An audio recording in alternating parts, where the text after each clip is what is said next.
Ormen do'kon. Salomat bo'ling, charchamayapsizmi? Assalomu alaykum do'stlar. 2026 3-iyunda Vanderkot qilich o'rigimizni kesish boshlandi. Zilyorni abreska deydi. Yozga.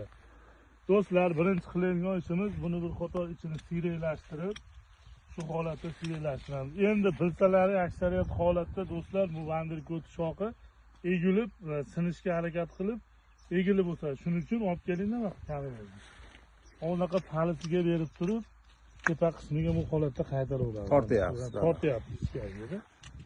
Shu holat. Keyin mana uni ham, mana shoxlari hamma shoxini tagidan emas, buni eskirgan joyi bilan olib kelinglar, mana shu yerni yaxshi ko'rsataylik. Mana eskirgan joyidan bir palis qo'yib kesish kerak. Sabab buni kesishdan maqsad ashet eskirib hosilga o'tiradi, tanasida meva haqirroq bo'ladi. Mana shu holatda qilib kesib ko'rsatyapti sizlarga. Vanderkot qilich o'rgani. Qo'yni mana yakkalanib turib, tepa qismiga kelganda mana shu holatda. Shunida avgust oyida tepasini mana ko'rdilar, kesmadim. 280-270 qilib kesamiz do'stlar. Ko'rdilaring kesilish usuli xuddi shunaqa bo'ladi. Kimga videoyimiz yoqqan bo'lsa, bitta like bosib do'stlarga jo'natasizlar.